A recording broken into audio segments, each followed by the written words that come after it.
ಅಕ್ರಮದ ಉರುಳು ದಿನದಿಂದ ದಿನಕ್ಕೆ ಬಿಗಿಯಾಗ್ತಾ ಇದೆ. ಇಡಿ ಲೋಕಾಯುಕ್ತ ತನಿಖೆಯಿಂದ ಸಿಎಂ ಸಿದ್ದರಾಮಯ್ಯಗೆ ಅಕ್ರಮದ ಘಾಟು ಮತ್ತಷ್ಟು ಉಸಿರುಗಟ್ಟಿಸುತ್ತಿದೆ. ಇದೀಗ ಲೋಕ ತನಿಖೆಗೆ ಜಾರಿ ನಿರ್ದೇಶನಾಲಯದ ಟಚ್ ಸಿಕ್ಕಿದ್ದು ಪ್ರಕರಣ ಮತ್ತೊಂದು ಹಂತವನ್ನ ತಲುಪಿದೆ.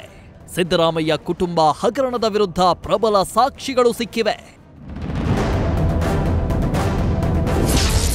ಸಿದ್ದರಾಮಯ್ಯ ಕುಟುಂಬದ ವಿರುದ್ಧ ಮೂಡ ಅಕ್ರಮ ಕೇಸ್. ಇಡಿಯಿಂದ ಲೋಕಾಧಿಕಾರಿಗಳಿಗೆ ಮಾಹಿತಿ ಲೆಟರ್. ಮೂಡ ಅಕ್ರಮದ ತನಿಖೆ ಮತ್ತಷ್ಟು ಚುರುಕುಗೊಂಡಿದೆ. ಲೋಕಾಯುಕ್ತ ಅಧಿಕಾರಿಗಳು ಈಗಾಗಲೇ ಎಲ್ಲ ಆರೋಪಿಗಳಿಗೂ ವಿಚಾರಣೆ ನಡೆಸಿದ್ದಾರೆ. ಇಡಿ ಕೂಡ ತನ್ನ ಕಬಂಧ ಬಾಹುಗಳಲ್ಲಿ ಅಕ್ರಮದ ಜಾಲವನ್ನ ಬಿಗಿಗೊಳಿಸಿದೆ. ಇದೀಗ ಲೋಕಾಯುಕ್ತ ತನಿಖೆ ಹಳಿ ತಪ್ಪದಂತೆ ಇಡಿ ಎಚ್ಚರಿಕೆ ವಹಿಸಿದೆ.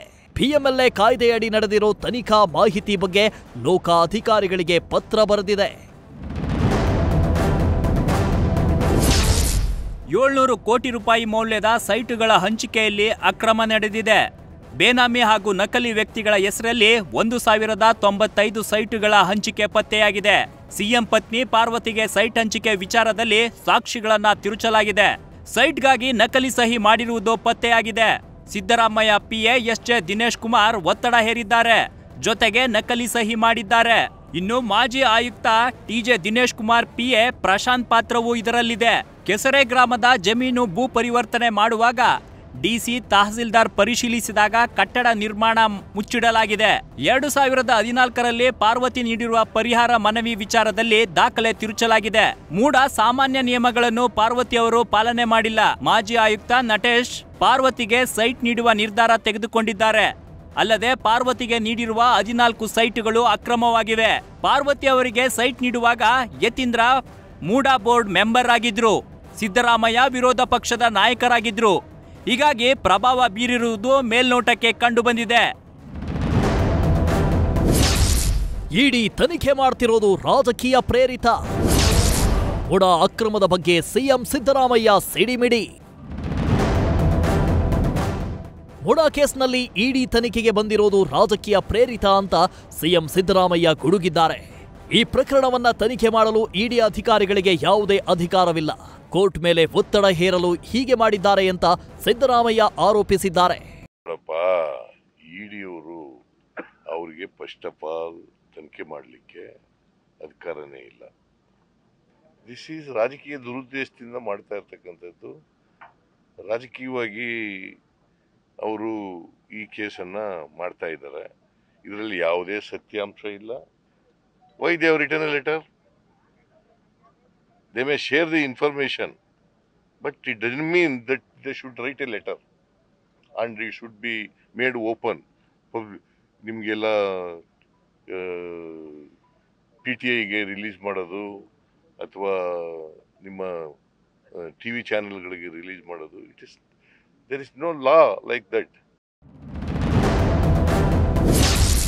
ಲೋಕ ಮೇಲೆ ಪ್ರಭಾವ ಬೀರ್ತಿದ್ದಾರಾ ಅಂತ ಪರಂ ಪ್ರಶ್ನೆ. ಲೋಕಾಯುಕ್ತ ತನಿಖೆ ಬಗ್ಗೆಯೇ ಕುಮಾರಸ್ವಾಮಿಗೆ ಡೌಟ್.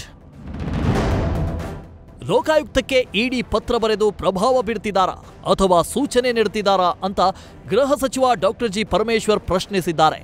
ಇತ್ತ ಲೋಕಾಯುಕ್ತ ತನಿಖೆ ಬಗ್ಗೆ ಕೇಂದ್ರ ಸಚಿವ ಎಚ್.ಡಿ. ಕುಮಾರಸ್ವಾಮಿ ಅನುಮಾನ ವ್ಯಕ್ತಪಡಿಸಿದ್ದಾರೆ. ಕೇಂದ್ರ ಸರ್ಕಾರದ ಏಜೆನ್ಸಿ ಒಂದು ಇಡಿ ಅವರು ಅದೇ ವಿಷಯದಲ್ಲಿ ಲೋಕಾಯುಕ್ತದವರಿಗೆ ಬರೆಯುವುದರ ಜೊತೆಗೆ ಕೆಲವು ವಿಷಯಗಳಲ್ಲಿ ಕನ್ಕ್ಲೂಷನ್ ಕೂಡ ಮಾಡಿಬಿಟ್ಟಿದೆ. ಅಂದ್ರೆ ಅರ್ಥ ಎಲ್ಲೋ ಒಂದು ಕಡೆ ನೀವು ಲೋಕಾಯುಕ್ತದವರನ್ನ ಇನ್ಫ್ಲೂಯೆನ್ಸ್ ಮಾಡ್ತಾ ಇದ್ದೀರಾ ಅಥವಾ ಅವರ ಮಾಡುವಂತ ತನಿಖೆಗೆ ನೀವು ಅಡ್ಡ ಬರ್ತಾ ಇದ್ದೀರಾ ಅಥವಾ ನೀವು ಈ ರೀತಿ ತನಿಖೆ ಮಾಡಿ ಅಂತ ಹೇಳಿ ಅವ್ರಿಗೇನಾದ್ರೂ ಸೂಚನೆ ಇಂಡೈರೆಕ್ಟ್ ಡೈರೆಕ್ಷನ್ಸ್ ಕೊಡ್ತಾ ಇದ್ದೀರಾ? ಇಡಿಗೂ ಸಹ ಇಲ್ಲಿ ಕೆಲವು ಹಣಕಾಸಿನ ವ್ಯವಹಾರಗಳು ನಡೆದಿರ್ತಕ್ಕಂಥ ಹಿನ್ನೆಲೆಯಲ್ಲಿ ಕಂಪ್ಲೇಂಟ್ ಕೊಟ್ಟಿದ್ದಾರೆ. ಅದರ ಮೇಲೆ ಅವರು ತನಿಖೆ ನಡೆಸಿ ಅದರ ಮಾಹಿತಿಗಳು ಕೊಟ್ಟಿದ್ದಾರೆ. ಲೋಕಾಯುಕ್ತ ಏನು ನಡೆಸ್ತಾ ಇದ್ದಾರೆ ಅಧಿಕಾರಿಗಳು ಯಾರವರು? ಸರ್ಕಾರದ ಅಧೀನದಲ್ಲಿರೋರಲ್ವೇ. ಒಟ್ಟಾರೆ ಸಿಎಂ ಕುಟುಂಬಕ್ಕೆ ಮೂಡ ಉರುಳು ಮತ್ತಷ್ಟು ಬಿಗಿಯಾಗ್ತಿದೆ. ಇದೀಗ ಇಡಿ ಕೇಸ್ನ ತನಿಖೆಯನ್ನ ಮತ್ತೊಂದು ಹಂತಕ್ಕೆ ಕೊಂಡೊಯ್ತಿದೆ. ಇದರ ಮಧ್ಯೆ ಪ್ರಕರಣ ನ್ಯಾಯಾಲಯದಲ್ಲಿದ್ದು ಮುಂದೇನಾಗುತ್ತೆ ಅನ್ನೋದೇ ಕೌತುಕ. ಶಿವಕುಮಾರ್ ಜೊತೆ Shivaprasad, political bureau, news first. News first ನಿರ್ಭೀತಿಯಿಂದ ನಿಮ್ಮ ಪರವಾಗಿ.